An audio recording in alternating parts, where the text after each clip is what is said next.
Okay, hi everyone. This is Kamar, aka Brave Design 86 on YouTube and on Instagram. And today I'm going to be talking about clinginess and neediness and a whole bunch of stuff. I don't script my videos, so sometimes I'm all over the place, but I think I kind of have it down to a little bit of a science today. So let's get straight to it, and I would love to hear what other people have to say. So to give you a more objective perspective of clinginess and neediness, I went ahead and I looked at an article by Psych Central, and the author basically explained that the clingy person is the person that's always checking someone's phone or emails to see if they're cheating. If the partner goes out with friends, they constantly text throughout the night checking up on them. If they take too long to respond or haven't responded at all, they accuse them of cheating and finding someone else. The person who automatically feels some kind of insecurity, who is otherwise secure, or feels anxiety, who didn't have this issue before, chances are it's because their partner is no longer meeting their needs or is showing a drastic change in the way they met their needs in previous experiences. A lot of times it shows a deep sense of self-worth and what works and doesn't work for a person, and this is a time for them to see how they can meet these needs without the person, have the discussion, or try to find out how to meet these needs themselves.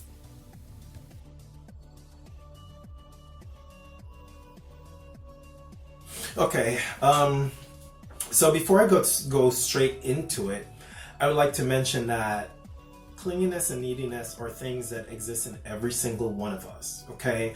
Every single one of us, because it's not just maladaptive, but our brains have ways to try to get our needs met, and sometimes it strays too deep into one end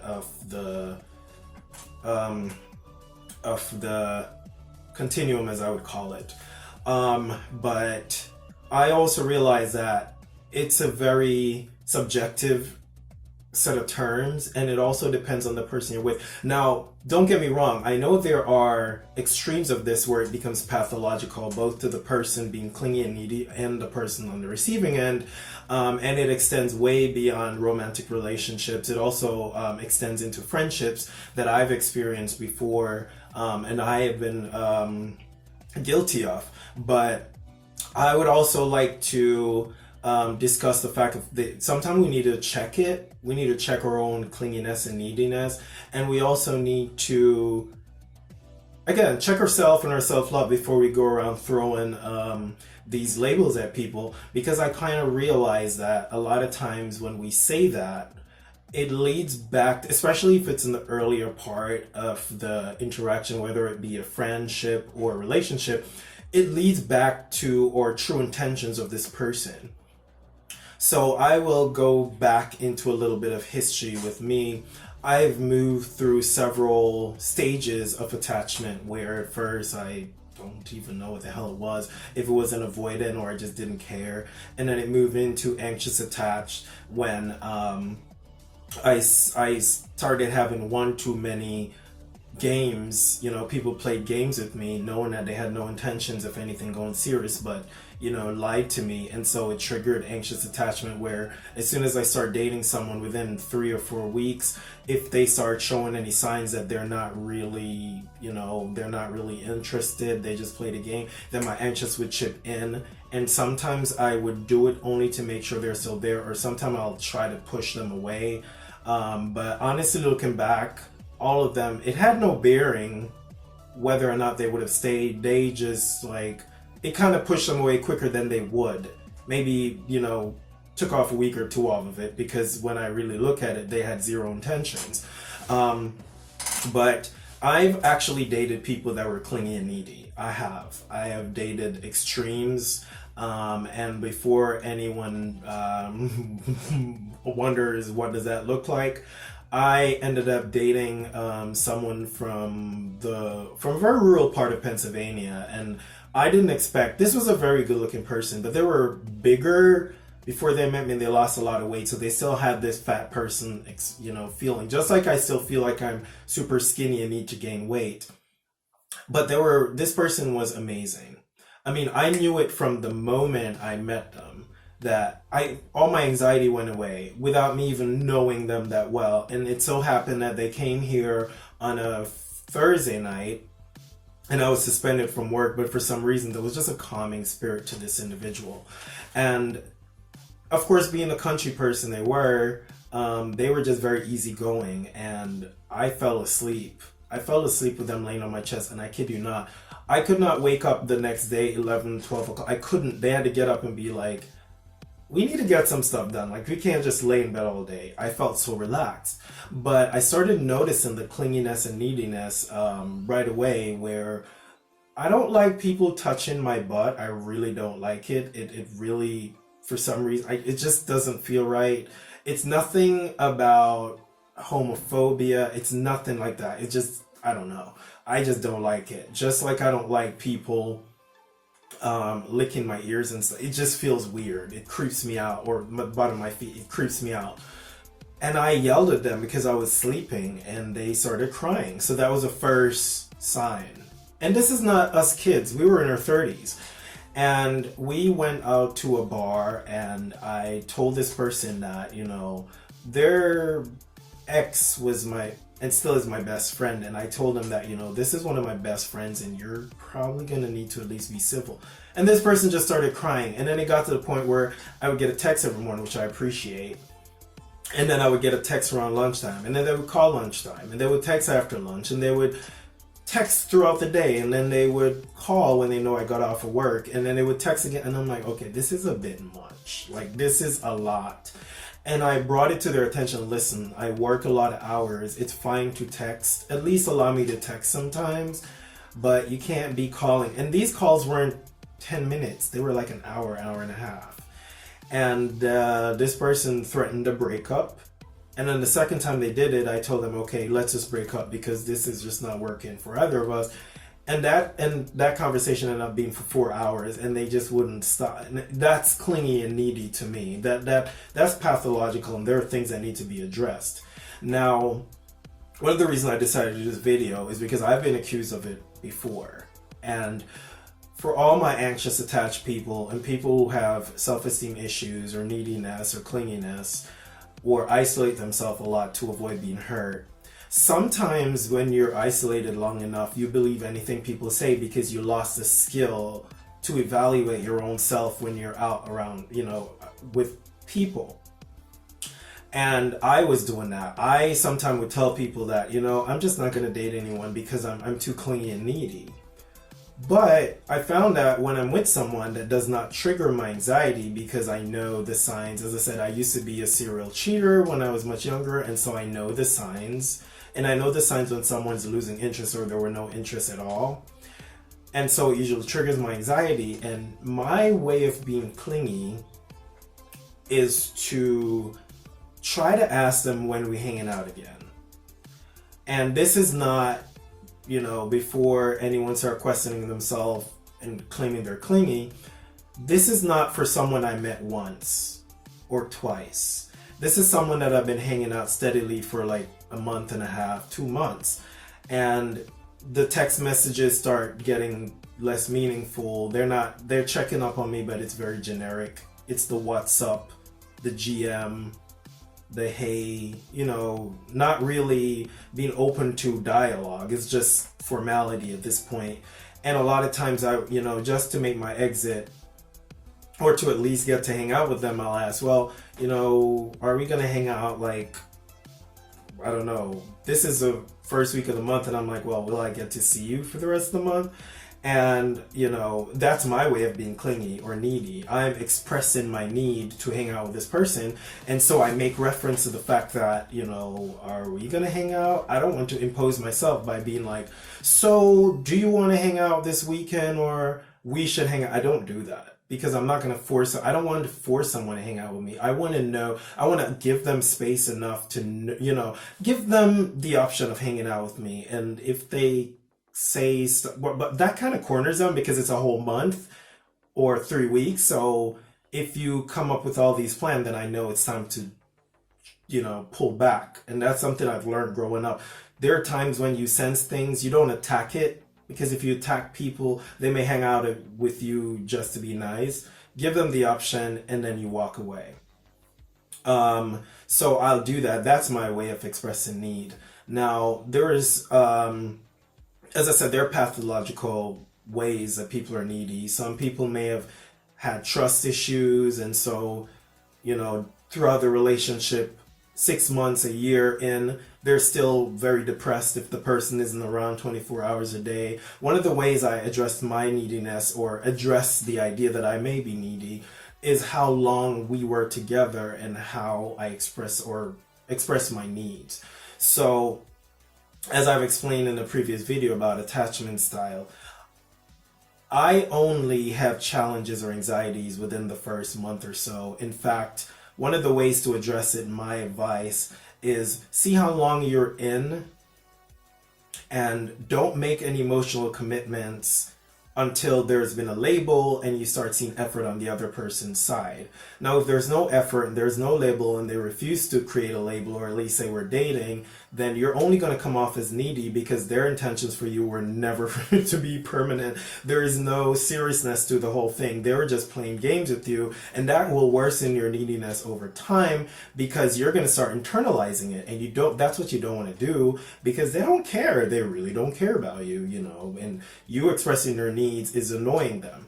Another thing too, I will not sit here and claim victim for neediness, because some of the most manipulative people I've met in my life were needy and clingy people, and people with anxiety issues, where they guilt you into hanging out with them. If you hang out with other people, they either threaten a breakup or they start a fight and stuff. I've never done that in my entire life. That's one thing I can laugh about, because I've never done that. If I feel like I'm jealous,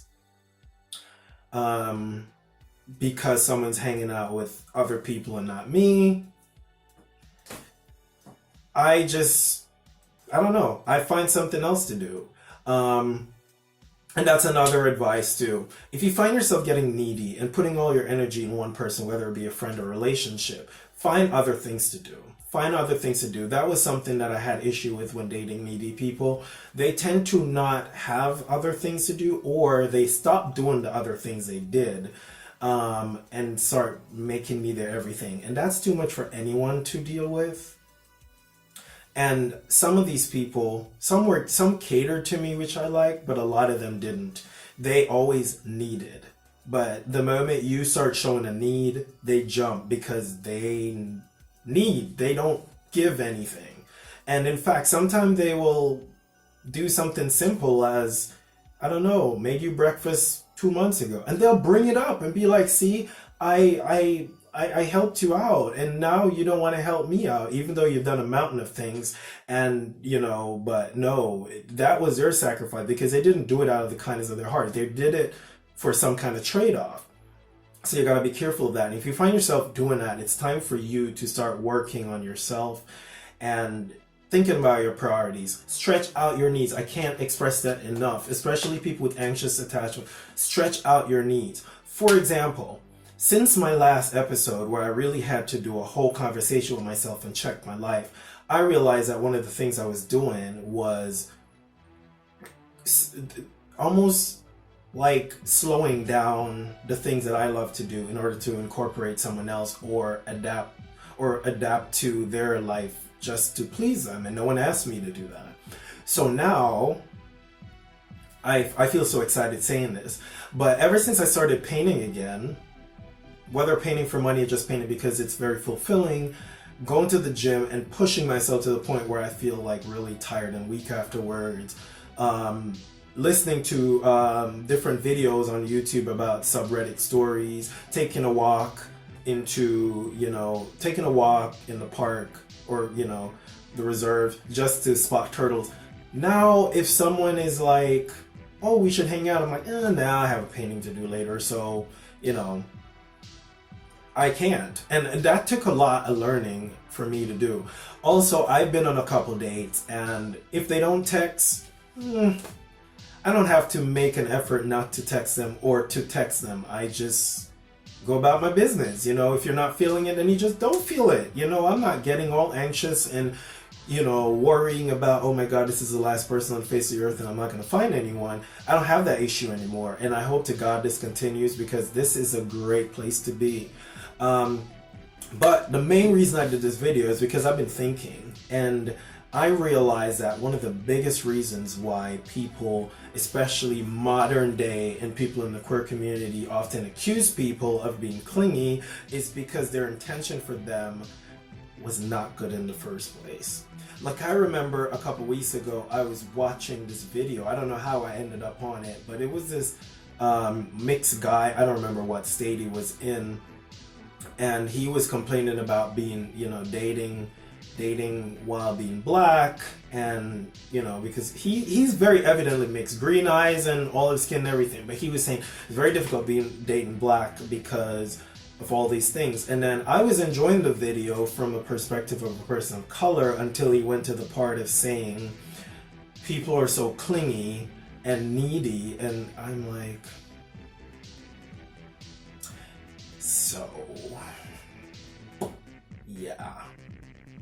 And he goes to explain why they're clingy and needy, and he started saying things about they want to have lunch every week, or they check up on him a little too many times, they want to come over once a week, and I'm like, is this fucking dude okay? Like, and then you wonder why you can't fucking find someone. Sorry for my expletives, but this rubbed me the wrong way, because I'm like, he's throwing this out. And really what he's trying to say is, and I've lived with one, so before anyone comes at me, I've lived with someone that did the same fucking thing. They only found the person clingy and needy because the person wanted to spend time with them, but they were upset because now it's tapping into their hookup time where they want to hook up, when they're free, and here this person want to hang out with them. And I've been a victim of this a lot of times, not the hookup part, but the fact that they didn't outright say to me that I was being clingy or needy, but just the way you could just feel through the text message how they were responding, and how when you call them on the phone, how they felt like they sounded like you inconvenienced them, even though you called them once every 2 weeks and the conversation was 10 minutes maximum. They just sounded typically annoyed, even though they expressed to you how they, everybody else on this earth is a whore and they're looking for a nice person and this or whatever. But you could tell that you were just you were taking so much energy from them, talking to them on the phone, and now you're coming off as clingy and needy and being an inconvenience to them.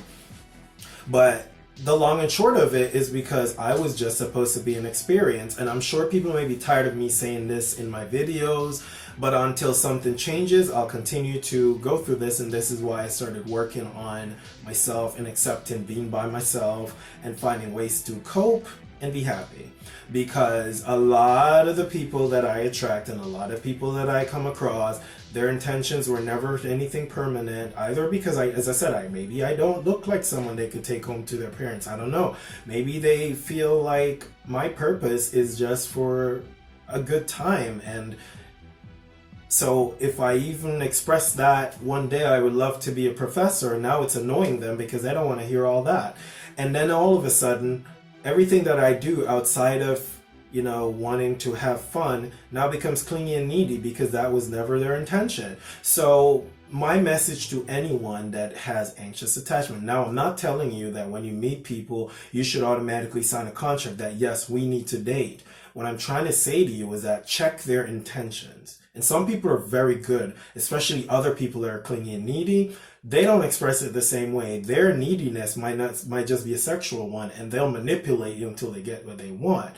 So one of the reasons I did this video is to show that clingy and needy people are not always victims. In fact, most of the time they're not. But you as a person with anxious attachment or neediness or clinginess and a propensity to have low self-esteem, check their intentions. Okay, and I don't know if I should do a different video how to check their intentions, but my advice is always just read not too much into the messaging, but the way they approach you. So if at the beginning, first 2-3 weeks, they're sending nudes, it's quite unlikely that you're someone that they want to take home to their mom. They're just having fun. And if that's not what you're looking for, or you have a high risk of becoming attached because you don't have a lot of support, like myself, then shut it down. Shut it down. Don't try to sweep them off their feet hoping that they'll become attached. Don't do all of that, because your neediness is going to come out once you realize it's not going where you wanted it to go. But my advice is to just check it. Okay, go online and look for symptoms or signs of neediness and clinginess and start working from there, and look for triggers. Look for triggers. Now, I can't give advice to someone that has this on a pathological level, where even 3-4 months after you guys been dating fine, but you want to see them every day. You don't want them to have friends. You abandon all your friends. You want to spend every waking minute. That's pathological. And that's when I finally said to myself, I'm like, you know what? These fucking people that suggested I was clingy, they obviously did not take the time out to know me, because anyone watching my videos know that I'm very transparent. I'm very transparent about my life, because I feel like we're just all temporary things on the face of the earth, and why hide things just to sound great? I can be one of the most avoidant assholes on this earth. Okay? Once I get comfortable in a relationship and I know that someone isn't playing games, then my anxiety goes away. I care about them, but someone has to check me on it sometimes. I will literally jump in a car and go 2 states over and don't even remember to tell them that, oh, I just felt an itch to see a river and so I drove there. I will go out and eat dinner and knowing that they are starving at work, and I wouldn't even remember. It takes effort for me to do that. And when I look back, and some of these were people I really loved. I just got comfortable. And so something with a lot of people that are clingy and needy, they don't really get comfortable. You have to reassure them all the time. And I looked at it and I was like, shit.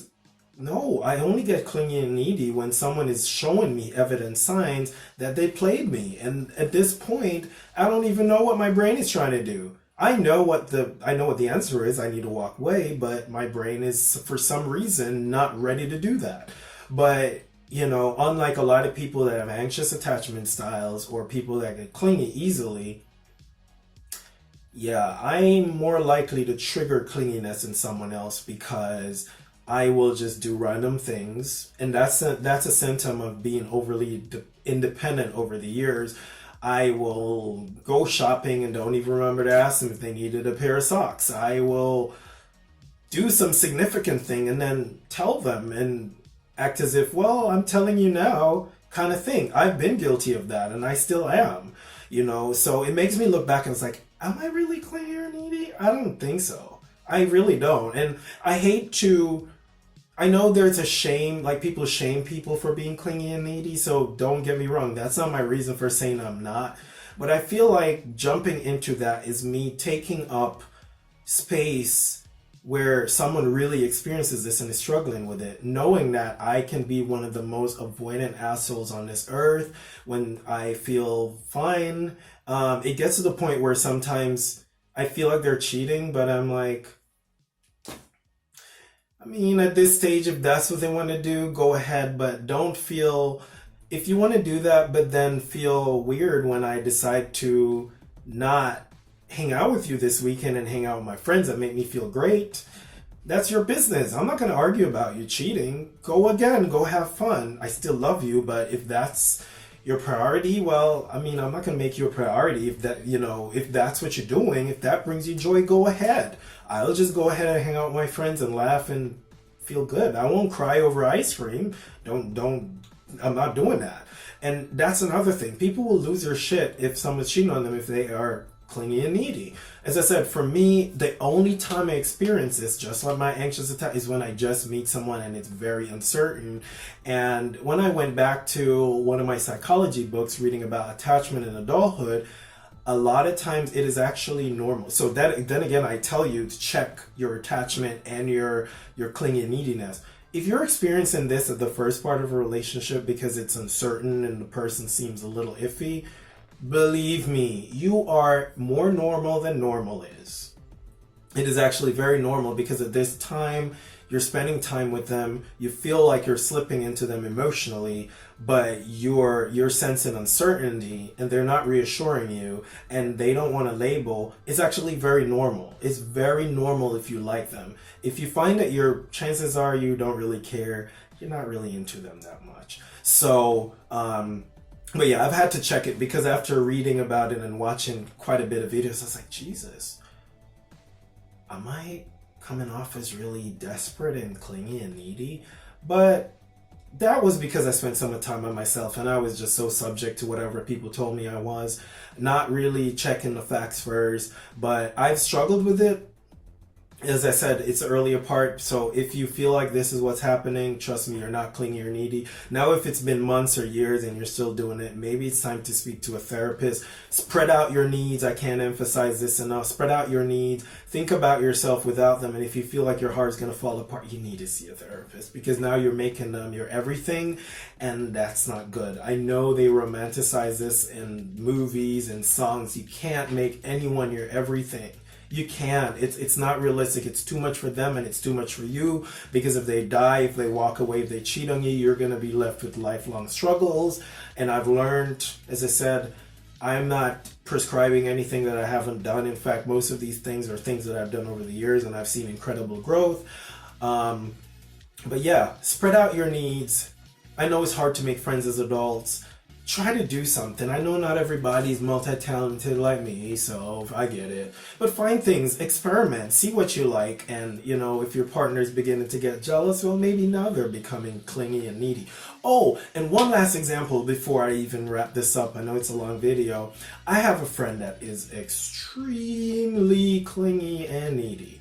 When we met on a dating app, and it was too soon out of a relationship and it felt awkward. And but this person, like, oh my god.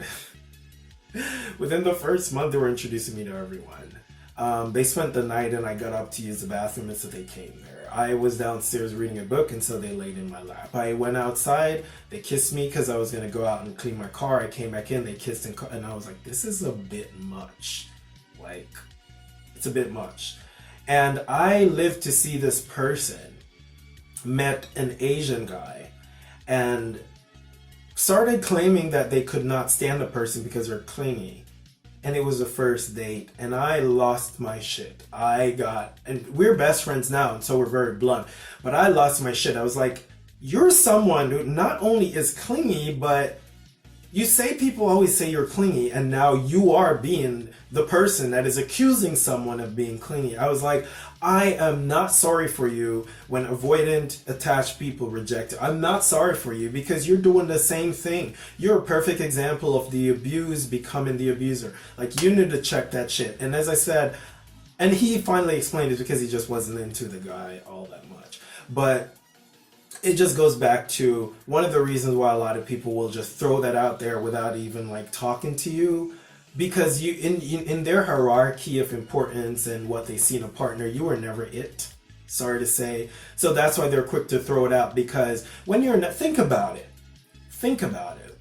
If you met someone and you were in crisis or you were desperate and you pushed to meet them, but then you realize that they're starting to like you, it becomes incredibly uncomfortable because you don't like them like that. And so you find every excuse, or I say we find every excuse to walk away from it without hurting their feelings, because we know that we were the one that pushed to meet them. And so one of the quickest ways to make them feel like shit and walk away is to say they're too clingy, needy, and desperate. But if we meet someone that we're head over heels for, the same activities that this previous person did, all of a sudden we're in love. Oh, so the first person brought us lunch at work and we're like, would they just leave me alone? Like, why you gotta bring lunch to work? But now we meet someone, we're head over heels and we get lunch and we're like, I can't even eat, I lost my appetite, I'm so excited. This person really loves me, this is amazing. Notice the difference? They did literally the same thing, but because we had no intentions for the first one, but this one we can show all our friends because they're gorgeous, so they look like the $1 million person, and we can't believe they love us. All of a sudden, we become the clingy one. In fact, we start questioning whether they like us or not, because this could not possibly be true. So before you go out blaming yourself for being anxious, blaming yourself for being clingy and needy, think about these things. Think about the duration of the interaction. Do you have other things you do? do they seem like they're annoyed when you communicate with them, even though you probably talk once a week? Do they make an effort to hang out with you? Do they always avoid any serious conversations, whether it be seriousness about the relationship or anything that involves anything outside of sex or small talk? If they start getting annoyed, or all of a sudden they got to get off, they got to go work now or whatever, chances are it's not that you're clingy, it's just that they're just not into you. But on a brighter note, I have some things planned for this week. I have a painting that I need to complete for my friend. He wants a really nice beach scene, and I'm excited about that. I'm also excited about meeting some new people this week and talking and hanging out. And things have been fantastic. And I do start my new job in 2 weeks, which I will make a video about the time I quit my really nice job because I had a nervous breakdown. But let's start a conversation. I would love to hear from people that are struggling with being clingy and needy and attaching too quickly and not knowing what to do about it and feeling broken. Please leave your comments under this video so we can start a conversation. And as I said, if anyone wants to have like a real long conversation about these things, please go ahead and contact me through my personal email. And don't forget to like, share, and subscribe this video. And I'll see you guys soon.